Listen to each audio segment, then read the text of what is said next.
Even if you think you did fail at something, if you had a goal and you failed to meet that goal, you are not a failure. You might fail at doing something, but you are not a failure. And I just see too much of a narrative in our culture identifying with the failing. And it's just not something that I'm willing to allow myself to do because it just feels so inaccurate.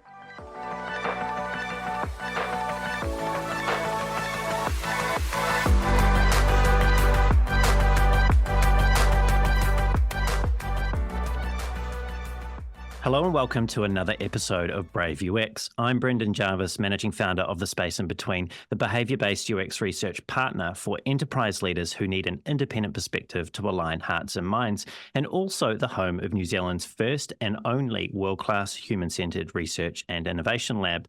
You can find out more about me and what we do at thespaceinbetween.co.nz. Here on Brave UX, though, it's my job to help you to keep on top of the latest thinking and important issues affecting the field of design. I do that by unpacking the stories, learnings, and expert advice of a diverse range of world-class leaders. My guest today is Whitney Hess. Whitney is the founder and executive coach of Vicarious Partners, through which she's on a mission to put the humanity back into business by helping leaders to design their careers and accelerate their missions. And Whitney has coached leaders and teams at an impressive array of organizations, including at Apple, Cisco, IDEO, Microsoft, Netflix, and VMware. She has the credentials too, being a certified integral coach through New Ventures West and a professional certified coach with the International Coaching Federation. In a previous life, Whitney spent a decade as an independent UX consultant, helping organizations to establish and strengthen their user experience practices, while simultaneously helping their people to work through the sticky interpersonal issues that often got in the way. Whitney has been recognized for her UX work with Foundation Center, the United States Holocaust Memorial Museum, the Martin Luther King Jr. Center for Nonviolent Social Change, and many more. She is the author of Pleasure and Pain, a blog that's been going strong for 16 years, the co-inventor of a United States patent with American Express, and a guest on some great podcasts like Good Morning UX, the UX Podcast, and Rosenfeld Review. And now she's here with me for this conversation on Brave UX. Whitney, a very warm welcome to the show. Thank you so much for having me, Brendan. I'm so happy to be here with you today. No, I'm happy you could join me here too, Whitney, and we battled through a few technical difficulties to get here, so it's made it even more special. I wanted to ask you about something curious that I learned, I think it was when you were talking with Lou on your conversation with him on the Rosenfeld Review, and that's you once lived on a sailboat for a couple of years. What's the story there? So my partner, Frederick, and I, when we first got together, we had a shared love of being on the water. We both grew up on the water in various ways in our childhoods, and we talked, late into the night, early in our relationship about what we would dream of doing together one day, and sailing around the world was one of those things that came up.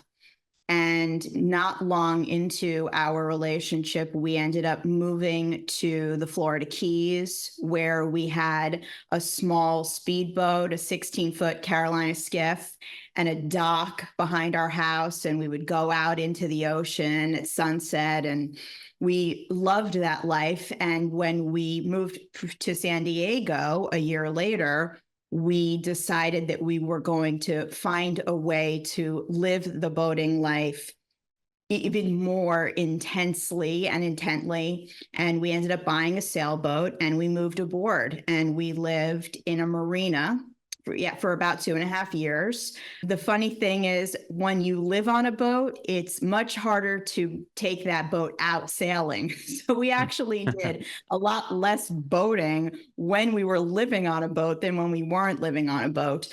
But, when you have your laptop out and your picture frames and your dishes and everything else, it's a lot to put away when it's time to leave the dock.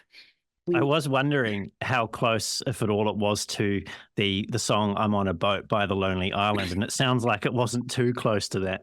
No, it was that wasn't it. Though I will say that we had a lot of fun. My partner is a chef and he can cook incredible meals out of a very small galley kitchen. And we had just so much fun and it really felt like living the dream. But then one thing led to another. We went to Japan for 3 months. We moved back to New York City and eventually we sold the boat and we don't live on it anymore. But one day we will again. I understand that you might be in the midst of planning a rather special, sounded like boating adventure. Yeah, so in my bio, I say that we are in the early stages of planning our circumnavigation. And that is a bit tongue in cheek because we have lived in many places together, many of which I just named. But we do one day want to find a way to sail around the world. I don't know that it will be just the two of us. We will probably need a crew. Frederick is an incredible sailor and he crews on racing. He races in the summers and he's done boat deliveries and he's much more accomplished of a sailor than I am. So I think we would need a lot of lessons before it became a reality. But we have been not exactly nomadic because we've stayed for many months and years in places. We've been living in Maine now for over 5 years, but we certainly consider ourselves citizens of the world and love to travel and love to be on the water. And so one day the dream is to sail around the world. You'll have to make a stop here in Auckland because Auckland's a big sailing city as well. In fact, I think the nickname for the city for a long time was the City of Sails. And like you were living in San Diego, I believe it was near the America's Cup base, or there was something to do with Yes, in with fact, that. our marina was America's Cup Harbor. Similarly, we've had America's Cup hosted here a couple of times, so it's right on our waterfront too. It's wonderful to see the city come alive when all the racing's going on. And man, I don't know if you've seen those new foiling yachts that they race. They're pretty wild in terms of how fast they go. They can levitate, it seems. Pretty amazing. I'd wondered if your move to Maine was somewhat to get closer to the ocean for that circumnavigation that you are now clarifying for me that it was rather tongue-in-cheek. And I had wondered if that was the thing that Maine had over New York, because I think New York for many people has this kind of romantic kind of allure to it. It's got this energy, it's alive, it's one of these cities to live in. What does Maine have that New York doesn't have? Space, peace and quiet, clean air. I don't want to, say bad things about my hometown because I was born and raised in New York City. I love it. It is very much still home. Every time I visit, as soon as my foot hits the pavement, the New Yorker comes out of me again, and I am able to move with that pace very naturally. But Maine is such a special place. And yes, a big part of why we wanted to move here was to be on the ocean more readily, more actively. New York is surrounded by water, right? Manhattan is an island, and there is a lot of sailing and there are wonderful beaches, but everything is quite an ordeal to get to. Whereas where we live now, we can go to 5 different beaches within 10 minutes. We could be on the bay, we can be in the ocean. There's a wonderful sailing community here. And one of the things that I love the most about where we live is an incredible network of trails to walk in the woods and along the shore. You can be places and be the only person there. Mm-hmm. And that is just not something that you're ever going to get in New York. So that was one of the many reasons why we chose to move here. One of my other guests on the podcast, Becky Preby, she has I think it's in Maine. I could be wrong. Sorry, Becky, if I've got this wrong. But she has a farm out that way. She's from New York as well. And she has this idea of forest bathing, and that you might be the only person to have ever walked in this particular part of the forest. And you can kind of just soak that up. It does sound like a really relaxing step change from the busyness of the activity that goes on in a place like New York. Yes, it is. It's very special. You certainly do get that feeling of having been the only person ever there, which is probably not the case because Indigenous people have been in this part of the world for 15,000 plus years. And I'm sure that they've, been in so many places that we today don't go. But I do love that feeling of being alone with nature, recognizing the nature within myself and how much nature is a part of me and how disconnected we can be from that truth in our everyday lives.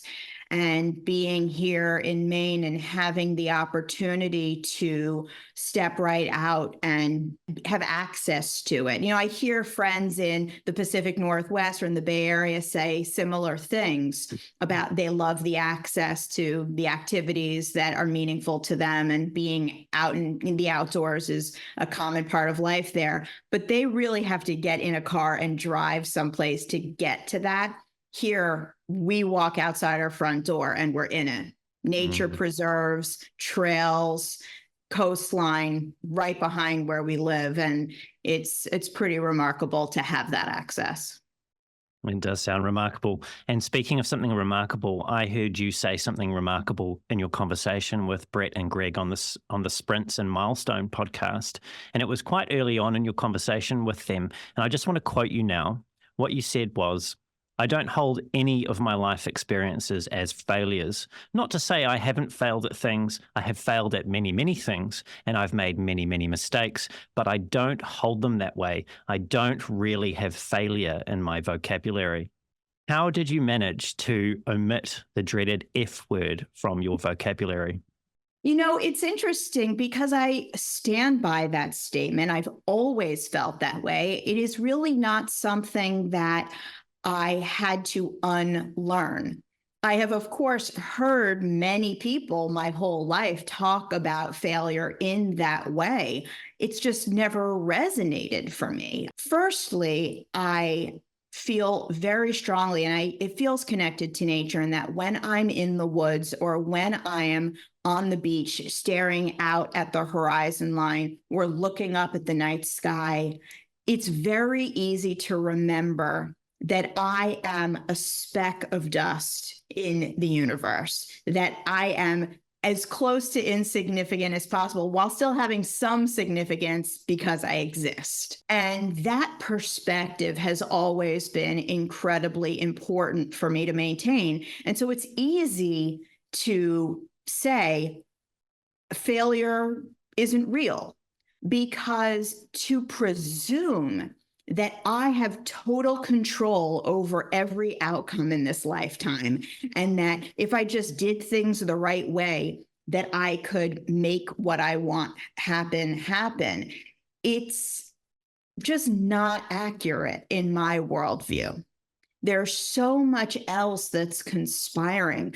If I don't get that gig, somebody else got it. Somebody else who also had the dream and who also had the desire and the ambition and did the hard work. If my flight is canceled, or right now we're having some car trouble, if I'm not supposed to take that long drive that I was planning to take, I don't hold that as, oh, I screwed up. I should have done that differently. And I should have been more prepared, or whatever stories we tell ourselves.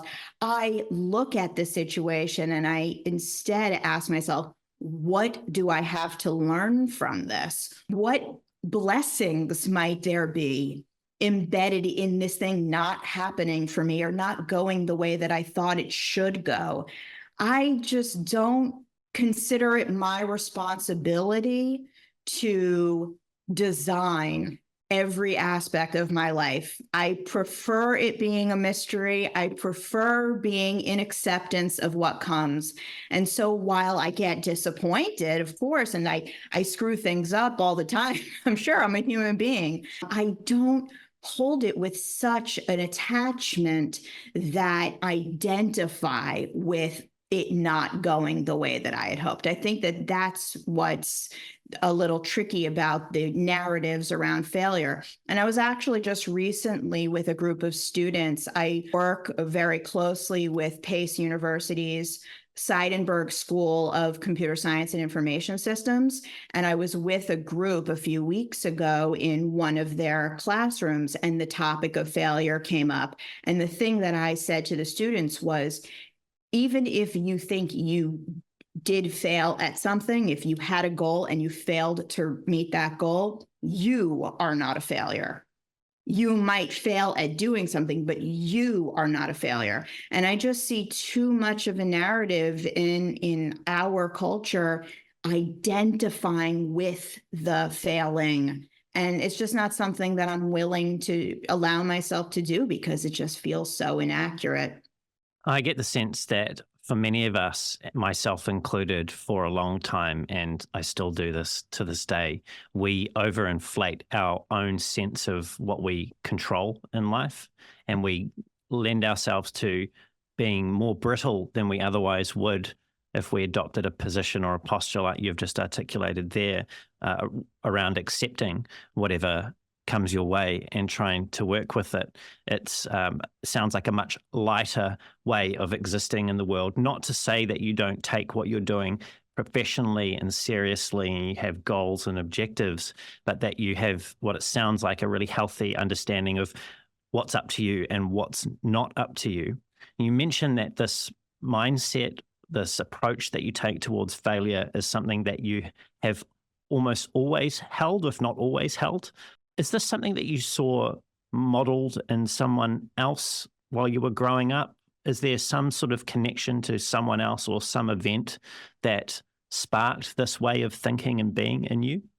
Potentially. I definitely think that I was surrounded by a lot of really ambitious people growing up, really smart people, but also people who had learned lessons the hard way and who had made adjustments and didn't allow anything in the past to impede what was possible for their future. So I think that that could be part of it. My parents are entrepreneurs, and I've been running my own business since 2005, so I'm very much an entrepreneur as well. Perhaps that has something to do with it. I mean, if you are determined to be in charge of your own destiny and to be your own boss and to be creative and an artist, which is really what I see entrepreneurship as, business as art. I think that you have to hold things loosely because you can't predict what is going to happen and you can't know what is meant for you. And so there needs to be a non-attachment. Yes, like you said, I'm prepared, I show up, I'm professional, I put my best effort into the things that I do, but I don't berate myself when something turns out differently than I expected. I think perhaps when you're an entrepreneur, and maybe I witnessed this when I was growing up, that there is a magic about what happens, that you have ambitions, goals, objectives that you're setting that you're always trying to hit, but there also is just the open-ended curiosity of, I wonder who's going to come calling next. And I love that aspect of what I do in my business and how I get to run my life. I don't have an expectation that tomorrow is going to look like today or that next week is going to look like last week. Everything is always different and always unknown. And I think I'm very comfortable with that at this point. I'm not sure where I learned this, but it was somewhere recently, and it's reflected in other faiths or religions or cultures in various ways. But I'm going to use Christians from the Middle Ages, for example, for this particular example, where they would often sign off their letters where they were intending something to happen with the words God willing.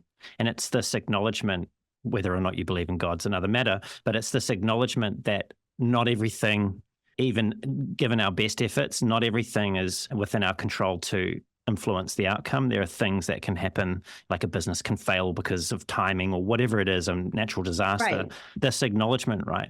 And I feel like maybe since Nietzsche killed God, we've been lacking. We've been lacking that kind of escape clause, that kind of blow-off valve, to give us the permission to contend with failure in a way, and I'm using inverted commas there if you're listening, to contend with failure in a way that we don't take it to heart so greatly, because I feel myself and a lot of people, we wrap a lot of our ego and our self-worth up in whether a situation works really well for us or doesn't.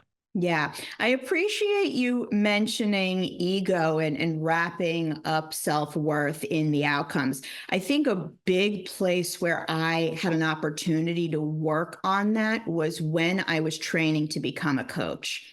So, as you mentioned, New Ventures West, it's a year-long certification program. And in the first quarter of that year, you are working on your own self-development before you're learning any methodology or frameworks with which to coach others. And the biggest developmental edge for me at that time was shifting in my way of being from a consultant to a coach. And as a consultant, and especially as a UX consultant, I was an expert. I held on to my expertise very tightly. That's what I was getting paid for.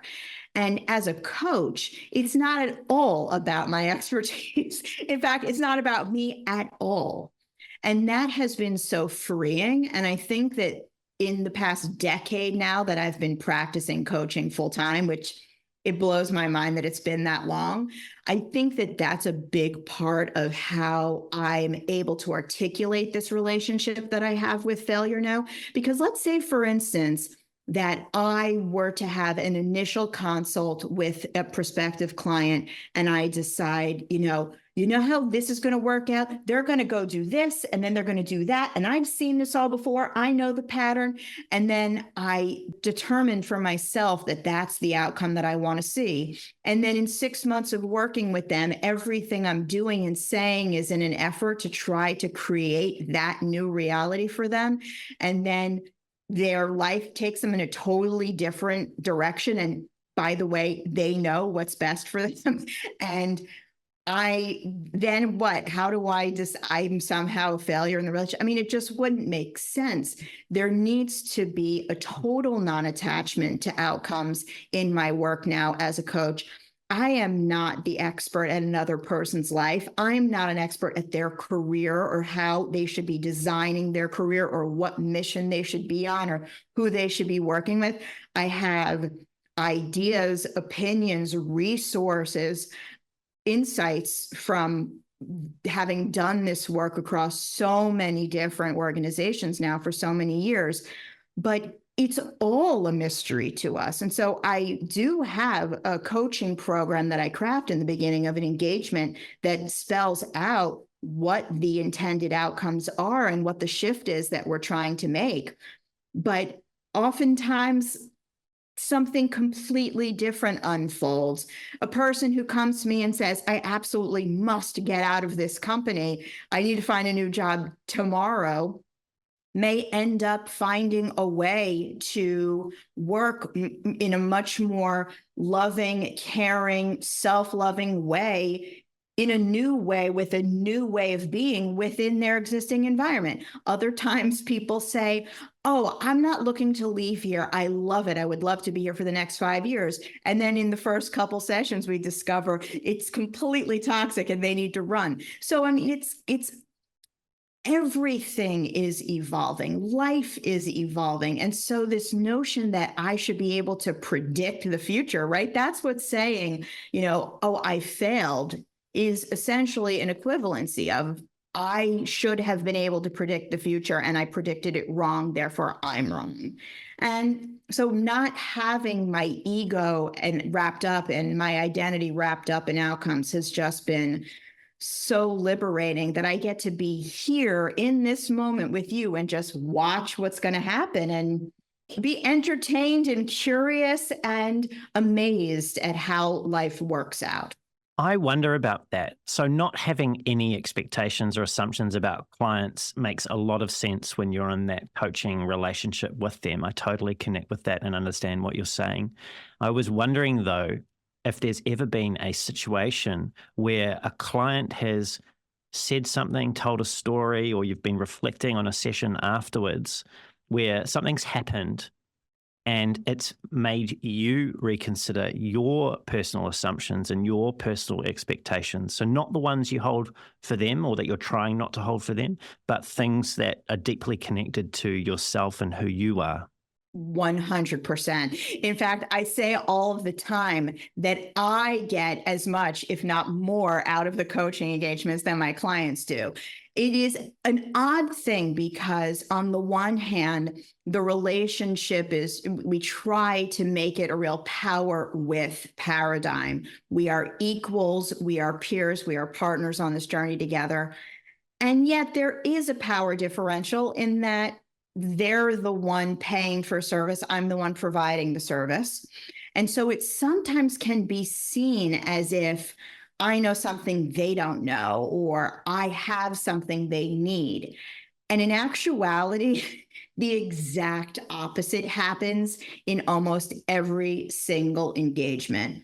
What the person is working on is what I need to be working on. The resources that they're engaging with are what I need to be engaging with.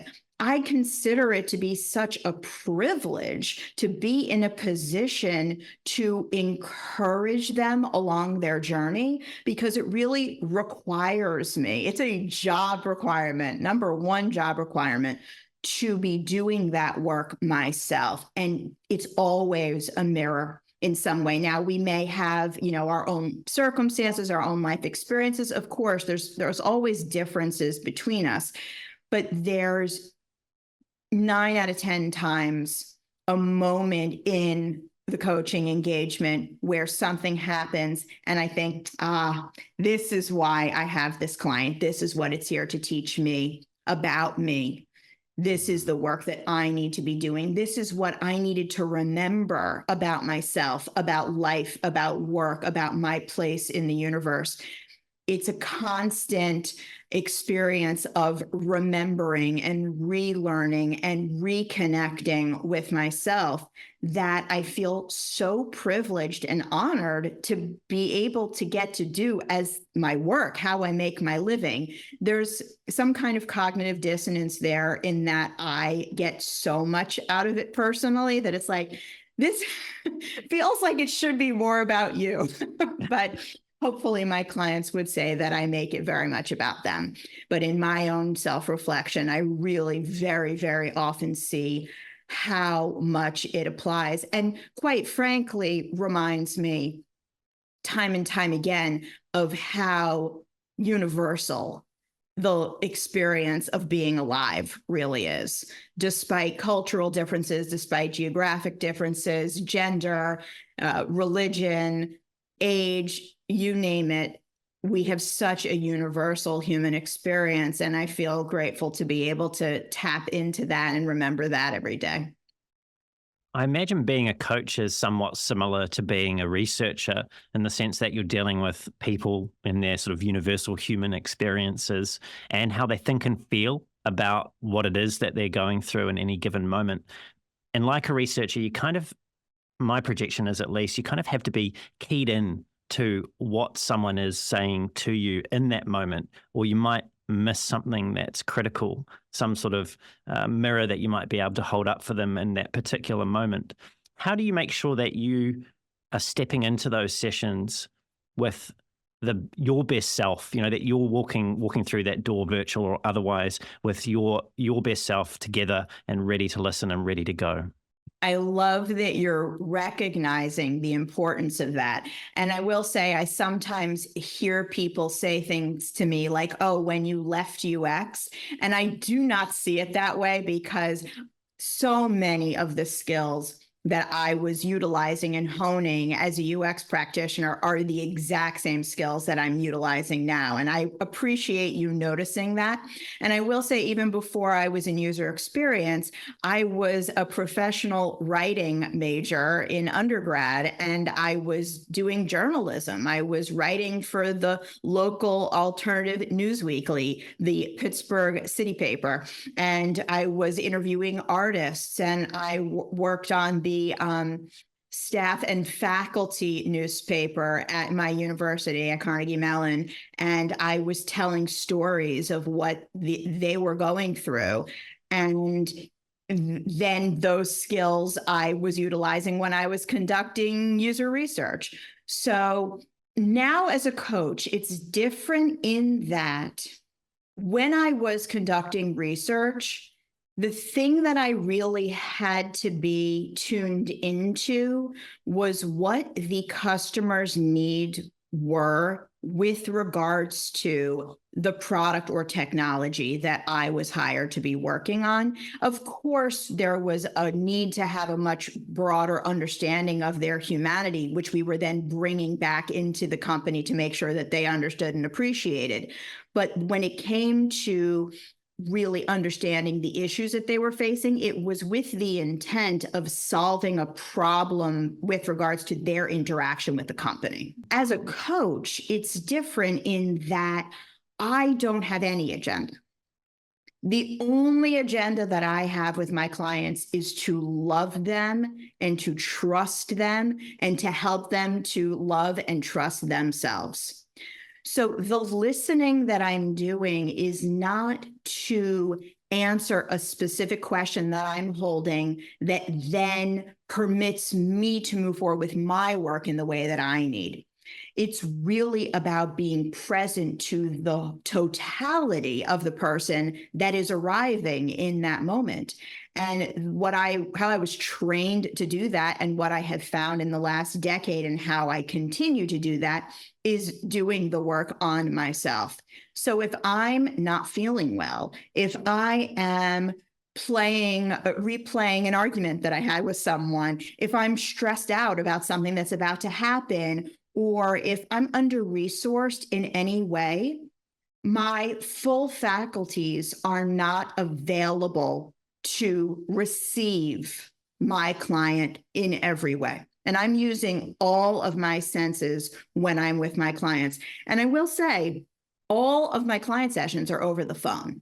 I work with people around the world, but we are on audio only. And that is part of what helps me hear much more deeply. I am not distracted by what I look like and what they're looking like. And I'm not thinking, what are they seeing right now? And all the things that happen in video chat. I am listening with my whole body to their whole body. And I've received a lot of training on this, but it also is something that I think comes naturally to me, and it allows me to utilize my cognitive mind, but I'm also really utilizing my emotional intelligence, my somatic intelligence. All of my senses are coming together to fully receive the person as honestly and truthfully and deeply as possible. And so sometimes a thought pops into my head that doesn't make any rational sense. Like, it's not the obvious next question in the rhythm of the conversation, but it's there. And I have to honor that it came from somewhere.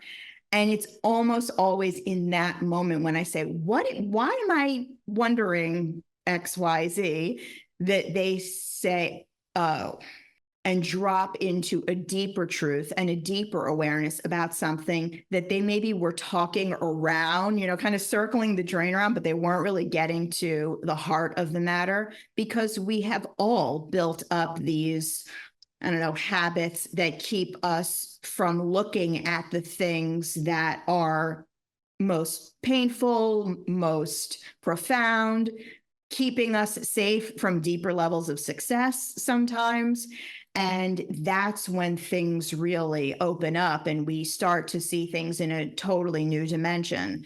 So it's about honoring the truth of where I am in any given moment. Like when we came on to the call today, I said to you, I think I've got allergies, I'm stuffy. Depending on how bad it was, if I didn't feel like I could self-connect in an authentic way, I might have asked to push the conversation. And part of what I appreciate about running my own business and having these one-to-one relationships with my clients is that when I'm not fully resourced and I know that I can't be fully present for them, I'm able to move things around.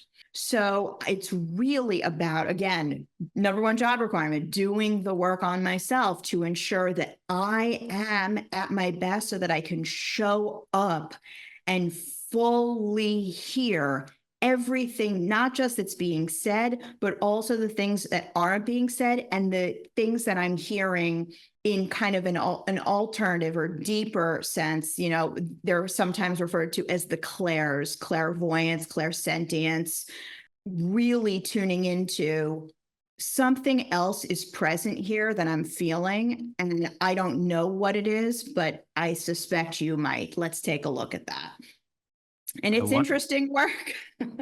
No doubt. And it's almost uncanny hearing you describe that ability to hear, or that question comes to you that doesn't fit with the flow or the rhythm of the conversation, and that it unlocks this ability in the person you're speaking to go a level deeper and actually deal with the topic that is more substantial, the one that actually needs to be tended to. I've just started reading a book called Crucial Conversations. I think I'm only great book. Yeah, right. So I'm only 4 or 5 chapters in, but even then, just hearing you talk about that, it's reminded me of something that I've read in that book about making sure that you're having the conversation about the thing that you want to talk about, because it's very easy for us to duck and dive and dodge and talk around and get distracted by all the other things that we could be talking about without addressing that key issue. And it sounds like you've keyed in, you've developed this way of keying into that, which must be somewhat of a superpower.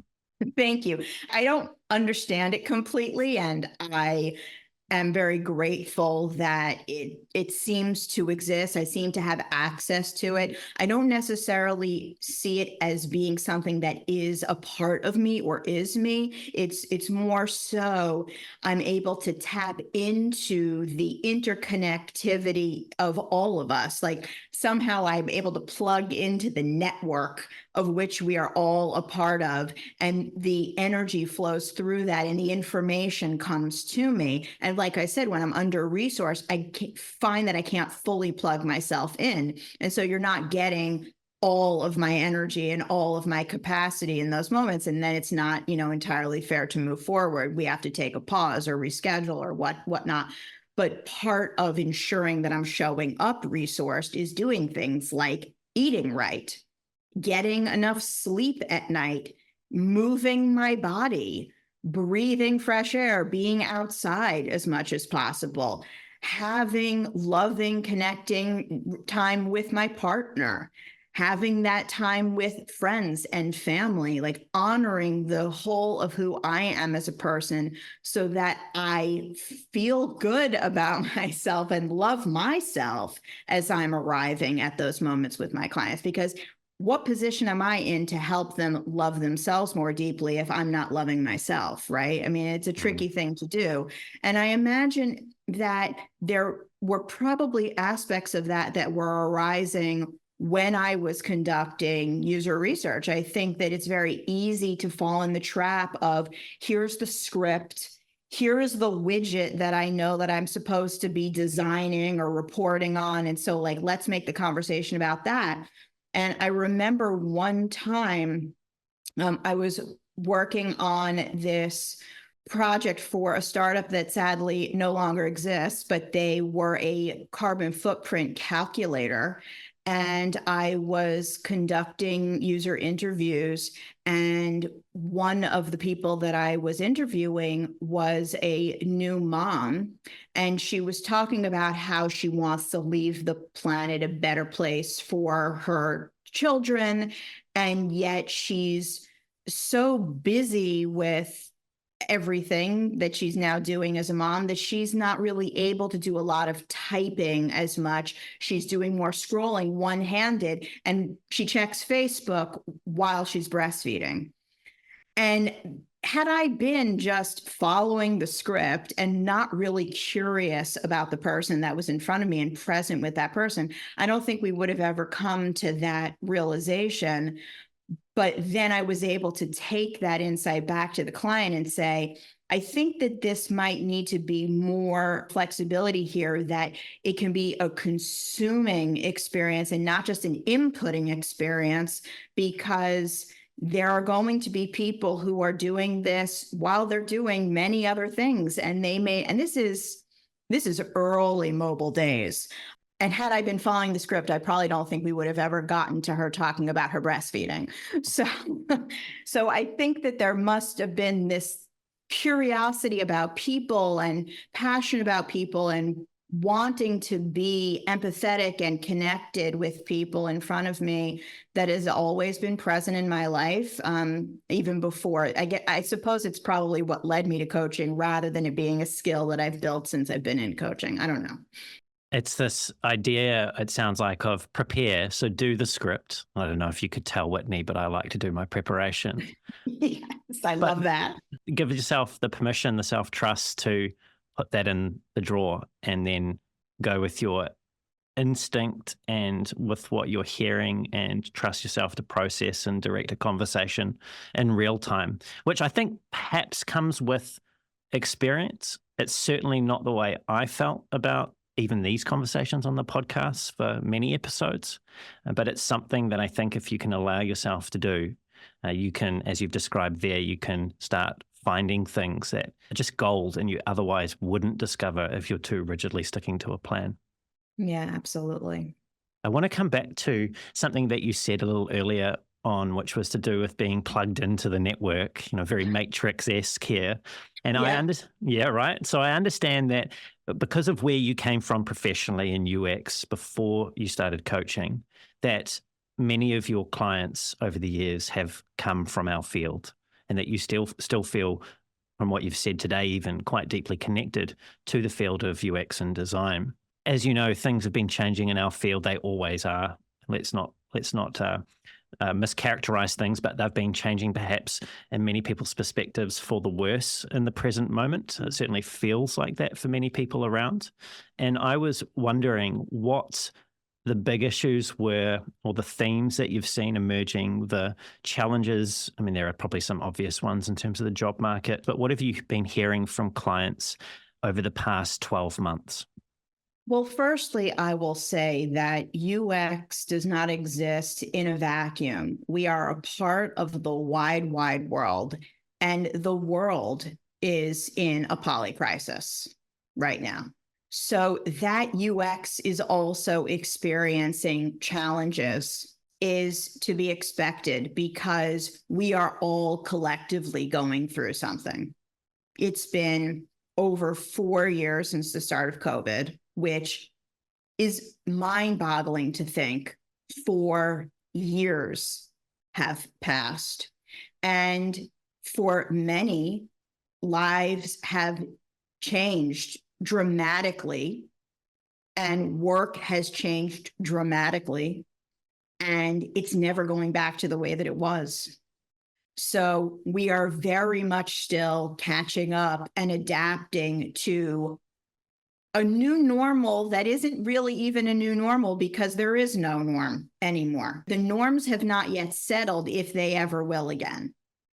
And so we are all trying to figure out what is professionalism today? What is work today? What is my relationship to my work when it's all happening right here in this room, in the place where I live, where my family is, where I eat my meals, everything. And for some, it has been a tremendous gift to have that flexibility in their lives for various reasons. For others, it has been a huge burden. I have a fair number of clients who are in conflict with the expectations that their employers have of them in the way that they work today. They want to be in choice, and quite frankly, they need to be in choice because what life is expecting of them today in 2024 is very different than what it was expecting of them in the beginning of 2020. The rest of their lives have changed dramatically, and they need to be able to show up for the whole of their lives, not just for their work. And when you see such dramatic layoffs, we're coming on 2 years now. It's been 2 calendar years of these layoffs, one after the next, after the next. Many people that I know in the field are now on their second, third, fourth layoff during this time. The commitment and loyalty that many of us believed we were required to have to an employer is coming into question. because clearly it is not a mutualistic relationship. And there are a lot of folks who are incredibly dedicated, talented, experienced, senior, who are struggling to find work, decent work. And they have been willing to take pay cuts. They've been willing to take title cuts. They've been willing to work outside of the domains that they had been building a career in. And they still are struggling to find something. My understanding of why we are here and how we are here is probably far from accurate, but my current viewpoint on this is that even 10 years ago, this field was incredibly niche. You did not have high schoolers 10 years ago saying, I want to be a user experience designer when I grow up. And now we have people going into university for UX and related work. Those of us who've been in the field a long time worked very hard for this field to be recognized and valued. And as a result, there has been a huge expansion of the field. There was a time when I remember I was doing some research for a blog post, and I went on LinkedIn and I found that there were maybe 20,000 people that I could find with user experience or something in their title.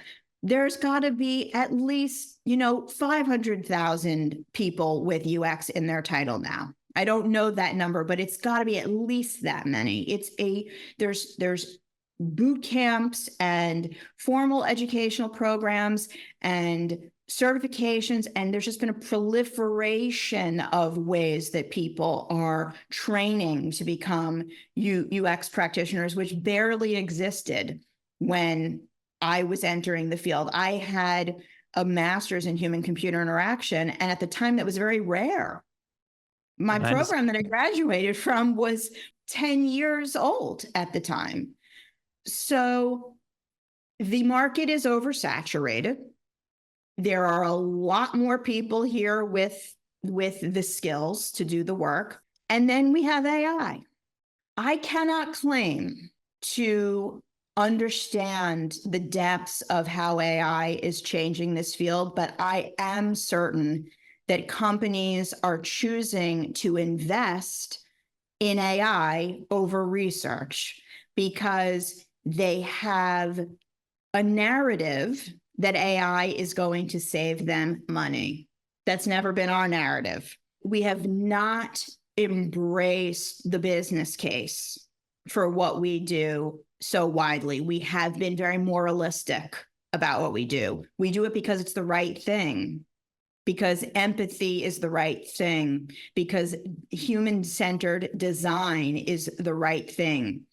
And we have not made a strong enough business case for how we save businesses money and how we make businesses money. And then you have a proliferation of AI tools that are saying, we can save you time and you can cut 400 people because now it can all be done, in seconds. And I think it is a time in the world and in the field and in technology where there's a lot of change happening very quickly, and it's going to be more time until we see where it will all shake out. But having said all that, I am a big believer that human skills and human-centeredness will always prevail. It may come in and out of fashion, but I believe that just like nature, everything is a cycle.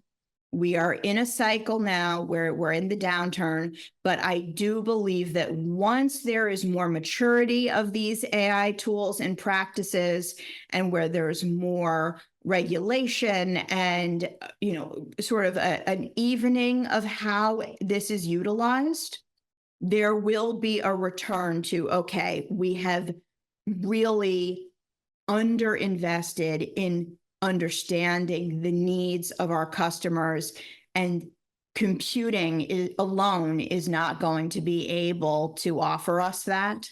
So we need to reinvest in the people who can support us. But I think it's going to look very different. I think the tools that we use are going to look very different.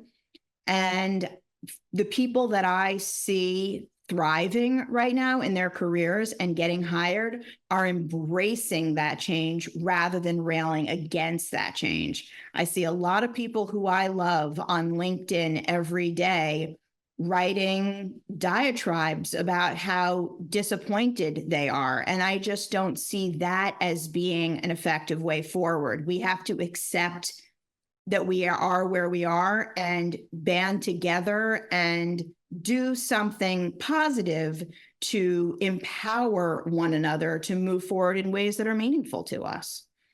It all sounds very dark, doesn't it? And I hear what you're saying around what it sounds like, at least the reductionism of the work that we do, the people that we're trying to design for, the employees of businesses, to management by spreadsheets, and that being only lens, the numerical lens being the only lens, the way of framing what it is that we're all currently doing and who we're doing it for. And I think there are examples in recent history of the dangers of removing that human narrative from the way in which we frame people more broadly. I want to touch on something to do with that human aspect while we still have it in our organizations. Let's hope that it always stays that way. And that was something that you said when you were interviewed on the Good Morning UX podcast. And it was about how people have different mental models around the leadership relationship that they have with the people that they're managing, and that there are sometimes, and probably, I don't know how prevalent this is, you tell me, but there are sometimes people out there in people management roles that don't believe in having deep relationships with the people who report to them, the people they lead. This is intentionally provocative, but could they be onto something? Because people are messy, people can be trouble, it's hard work trying to understand other people. So could these managers actually be onto something by keeping their distance? I appreciate the question. And I think that the answer is it depends. Classic UX answer. It depends on what the company needs. It depends on what the appropriate culture is for the company. I don't purport to say that every company requires such a deep, intimate company culture. I think that it depends on what the objectives of the company are, on what domain it's in, on who the customers are, on what product it or service it offers. However, the issue is when there is a mismatch between the leader's behavior and the best culture that would support the company. So I don't think that there's necessarily anything wrong with a leader who respects their people's privacy, who is a bit more hands-off. It isn't forcing intimacy, isn't trying to get to know their personal lives of their people, who is a bit more reserved, who waits for people to come to them. I think that's style, and it's acceptable so long as when someone has a need, that they feel safe to bring it to that person, and that the person receives them and listens and supports them to the best of their ability. The issue, I think, is when that leader is not just hands off, but arm's length, like, that's your problem over there. And I occasionally have clients with managers, some at very high levels of an organization, who have no interest in being people managers, despite the fact that they have direct reports. They just don't self-identify as a people manager, even when they have direct reports. And that is problematic because it is not the same thing as managing a project or managing a product. They're human beings. and they're complex, and they have lives outside of their jobs that can bleed into their performance and their ability to be present for their work. And they come from different cultures and backgrounds, which means that they show up with different customs and different relationships to work and what it means to be a professional. And if you have a leader who is completely uninterested in people, then they probably should not be in a position to manage others.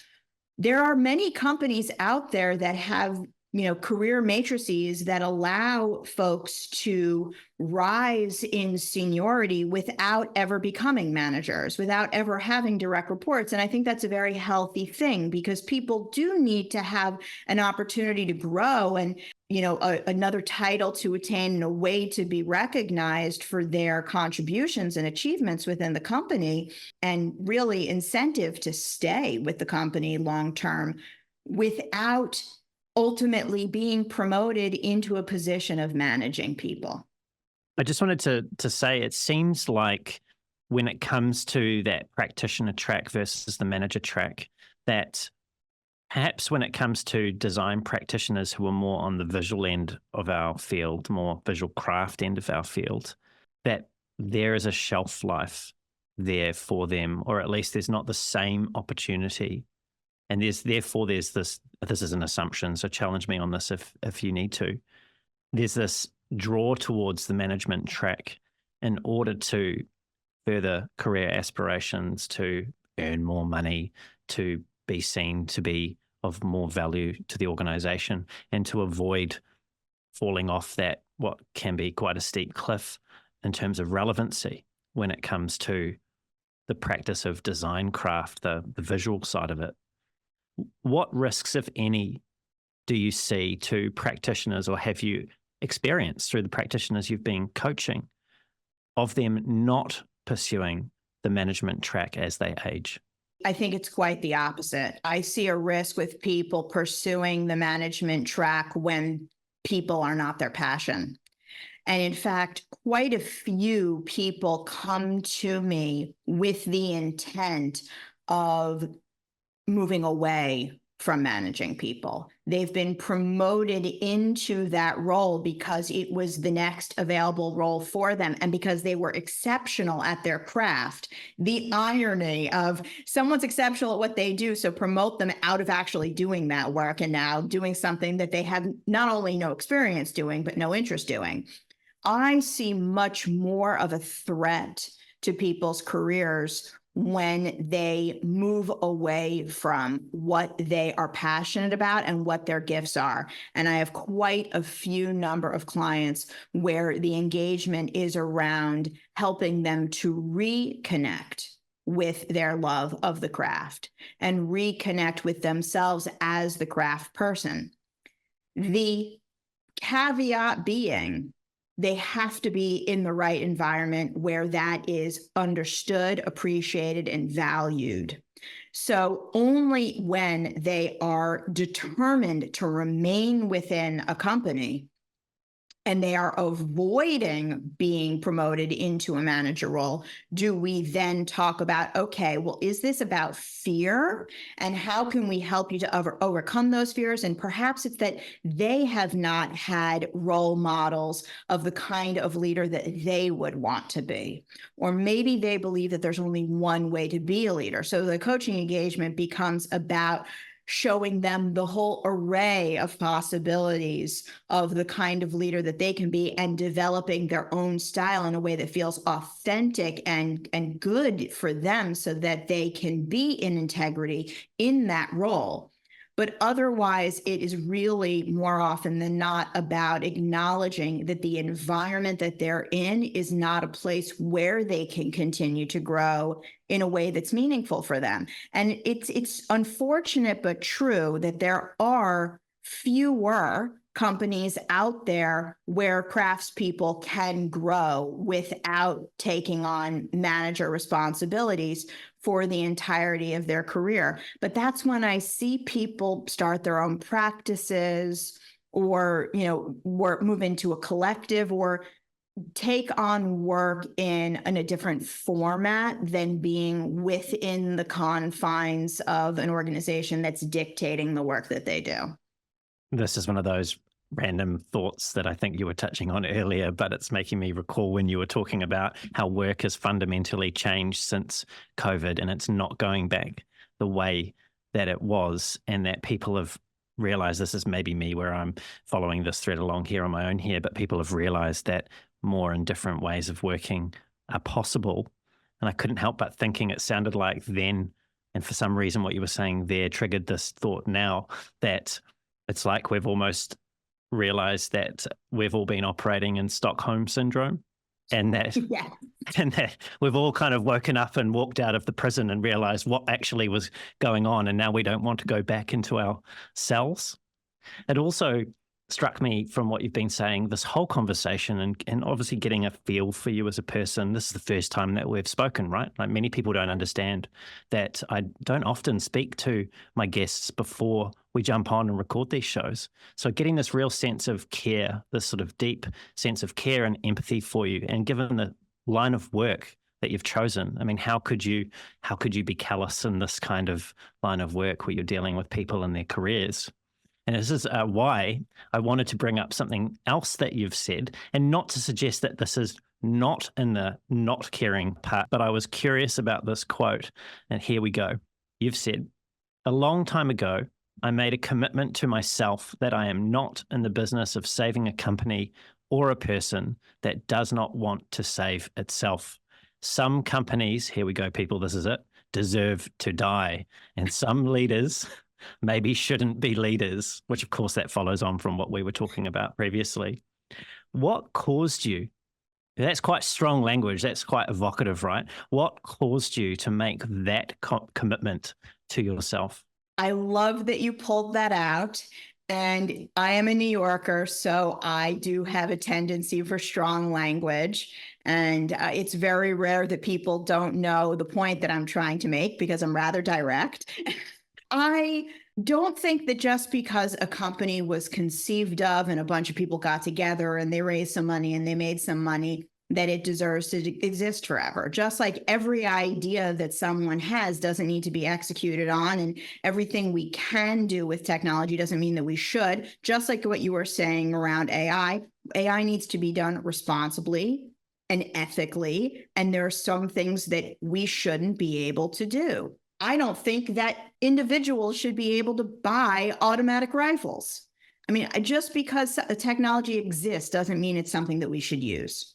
So similarly, I don't think that every idea that every business owner has ever had deserves to be a business. And I don't believe that every business owner deserves to be running a business. That doesn't feel like a provocative statement to me when I say it, because I think that there is a lot that one has to earn when they are running a business, and any level of that business, earn the privilege to have the power to make decisions that impact people's lives. And I have seen many companies that I had the potential to work with as a UX consultant who wanted to hire me so that they had a box checked. Oh, we did UX, but they didn't want me to speak with any of their customers. I'm sure that that's not news to anyone who's listening. It's like, oh, research, we don't need that. You're the expert. You should just know how to design it. Just design it the right way. And we don't actually need to talk to anyone or listen to anyone. And in those times, I avoided working with those companies. I would actively turn down jobs. And I do that now with prospective coaching clients who, in the first conversation, say that everything that's going wrong in the company is because of all the people who are working for them. And they take no personal responsibility whatsoever. Those are not people that I need to be working with. Not everyone is the right client for me, and I'm not the right coach for everyone.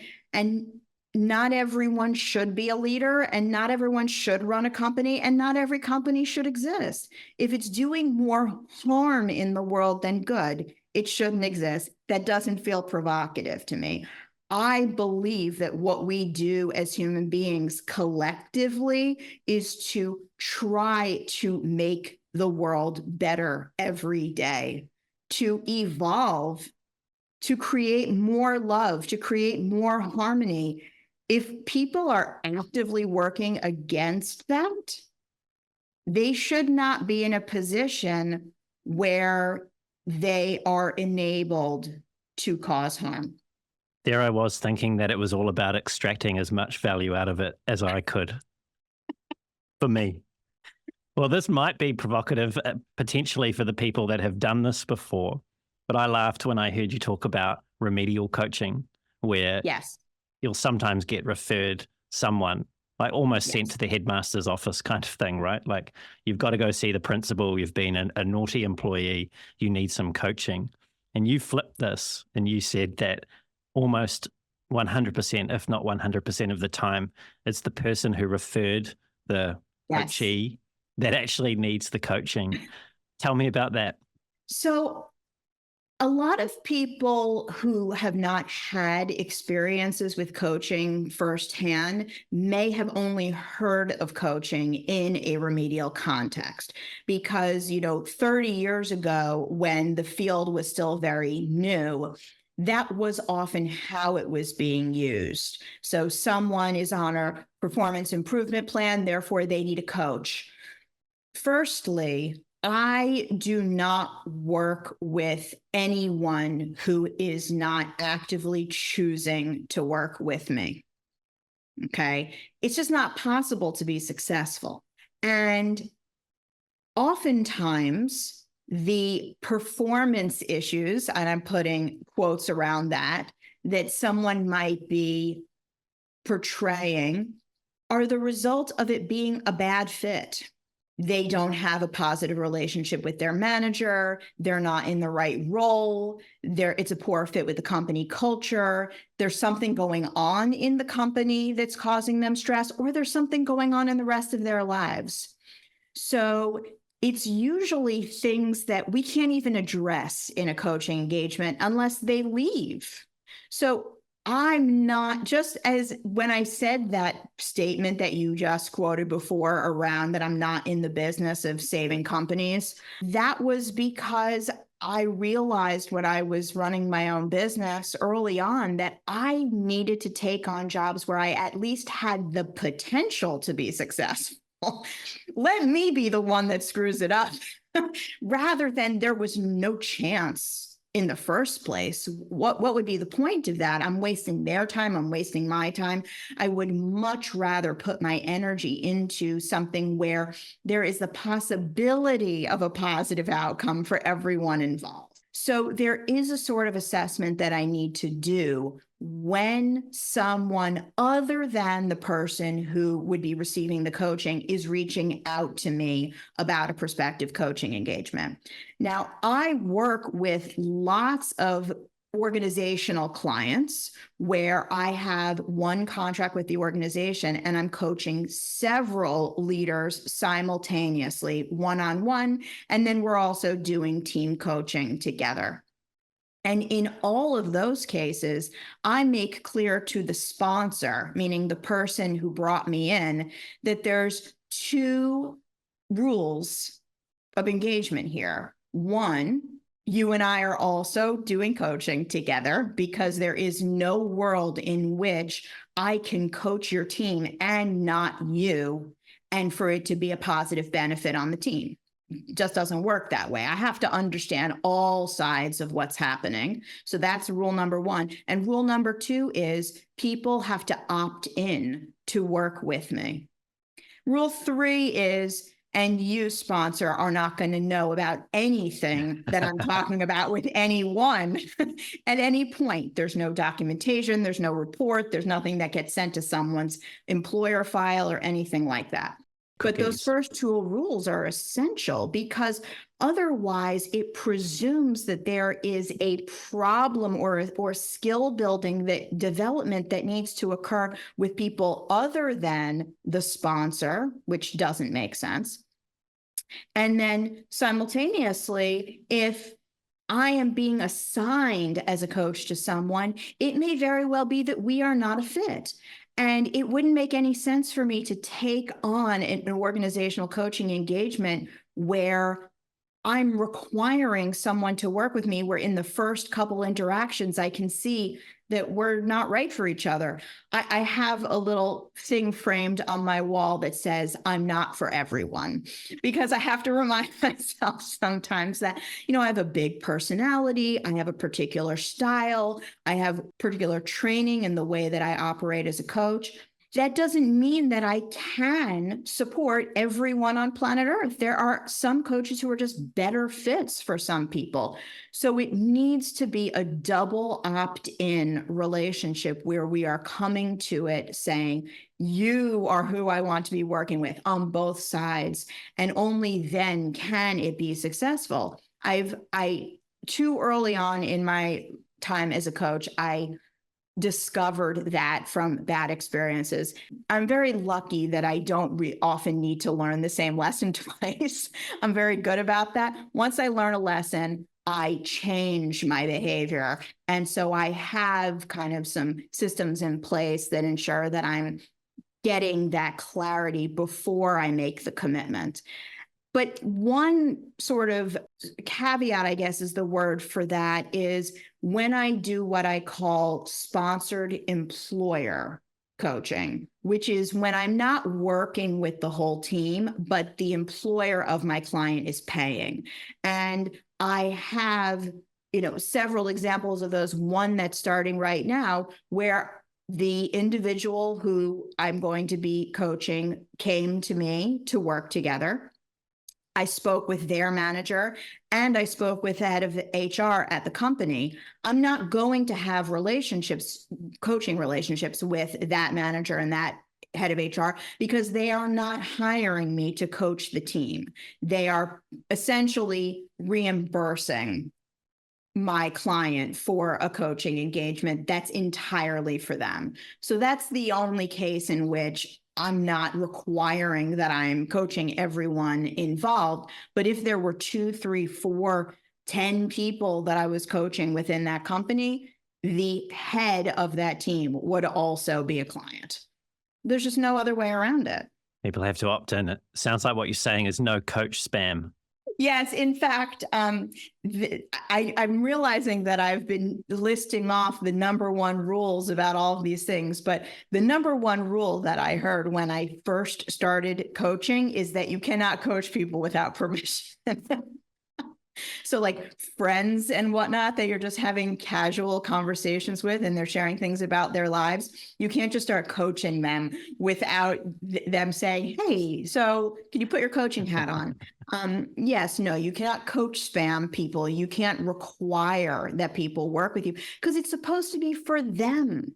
Even when it is an organizational engagement, the coaching relationship is still for the well-being of the individual before it is for the company. Yes, there is some intention around the change that they're wanting to see in the organizational culture, in performance, in a variety of factors. But at the end of the day, it's for that individual more than anything else. And so we have to connect as people. Whitney, I'm mindful of time. I'm going to bring the show down to a close now. I have one final question for you, and it's got to do with one of the things that you attribute to the success that you've experienced in your own professional journey. And this is your ability, as far as I understand it, to give yourself permission to take risks. And about this, you've said, and I'll quote you one last time, giving yourself permission to go from something that you're good at to something that you're not sure you could be good at, but that's truly calling your heart is scary. And it's where all the goodness is. And I am incredibly grateful that I have whatever that thing is instilled in me to trust myself to take those risks. And I think that's a big part of what I help unlock in my clients. So Mm. if you were coaching me right now, so this is me opting in, subscribing, giving you permission, and I was one of those people that needed to develop more of that kind of confidence, more self-trust. What would you say to me to unlock that? Firstly, I'm so glad I said that. I need to hear that all the time. Do you believe that there is any way in which you could want something that could be wrong for you? Yes, I can see that. Yep. In fact, I've done that with the benefit of hindsight. Yeah. So you've had experiences where you've felt drawn to something, but then found out ultimately it wasn't right for you. Hmm. Did those experiences cause you harm? I caused myself harm through those experiences. Yes. How are you determining that you caused yourself harm? I believe it's through my belief that my actions are my responsibility, and that as I've aged and reflected on the decisions I've made, if I was the same person that I am in the current moment, then I would have made better or different decisions. Right. But you weren't the person that you are now. You were the Correct. person that you were then. So it sounds like you experienced some harm from those experiences, but it also sounds like maybe you learned something about yourself. 100%. Yeah, 100%. Can you think of a scenario where what you did to cause harm to yourself was of greater consequence than what you learned that brought you to this moment? I don't think I've crossed any boundaries that would tip it into being more harmful than the value that I received from the lesson learned. Okay, so that's interesting. So even though you are holding on to some of those past experiences with maybe some regret in how you handled the situation, and certainly in with some hindsight that that's not how you would behave today, you learned something that was so valuable that it enabled you to shift your behavior. Am I hearing that correctly? You're hearing that correctly. Okay. So then what are you believing might happen if you follow this thing that's calling you now? That you might cross that boundary where you cause yourself more harm than the good of what you learn? That's a good question. So let me try and summarize that question. So you're wondering, what am I concerned about might happen if I take the action I'm considering taken while still carrying the baggage or the hangover from previous actions or similar actions? Did I get that right? Yes. That is a question that I think I'm going to have to go away and think about more critically. I know this is very tricky. In fact, this is an interesting flip for me to be put in this hot seat so specifically. And I know it's probably difficult for people listening because I haven't actually talked with you about any of the specifics of this scenario. But that is definitely something that I would need to go away and think about. It seems to me that the choices that you made in the past brought you to the wonderful moment that you find yourself in now. And it's worth trusting that if you do decide to take that next step, regardless of what consequences there may be, it sounds like the pattern in your life is that there will be more benefit than cost. Whitney, what a conversation. Thank you for so generously sharing your stories and insights with me today. I am so grateful for your time. Thank you so much, Brendan. No, it's been my pleasure. Whitney, if people want to connect with you after hearing all the wonderful things you've said today, if they feel compelled to reach out, what's the best way for them to do that? Email me, whitney@whitneyhess.com. Add me on LinkedIn. We can connect. I wish I could say I was active on the other social media platforms anymore, but sadly not. I miss old Twitter, but I love connecting. Happy to hop on the phone with anyone anytime. And if there was anything at all that I shared that resonated or didn't, I welcome all the feedback. And Brendan, I'm just so grateful to you for so much care that you put into this process and this experience. I feel really understood and seen and allowed to share what is so meaningful to me. So you are certainly doing something that you are incredibly gifted at, and I feel very honored to have gotten to participate in it. So thank you. Thank you, Whitney. A really, really special episode. And to everyone who's tuned in, it's been great having you here with us as well. Everything we've covered will be in the show notes, including where you can find Whitney and also some detailed chapters so you can hop around to the parts of the conversation that you want to hear again. If you've enjoyed the show and you want to hear more great conversations like this with world-class leaders in UX research, product management, and design, and now also career coaching, please don't forget to leave a review. They're really helpful. Subscribe so the podcast turns up every 2 weeks in your feed, and also tell someone else, maybe just one other person that might get value from these conversations that we're having at depth about the show. If you want to reach out to me, you can find me on LinkedIn as well. Just search for Brendan Jarvis. There's also a link to my profile at the bottom of the show notes, both on the audio and on YouTube. Or head on over to my website, which is thespaceinbetween.co.nz. That's thespaceinbetween.co.nz. And until next time, keep being brave.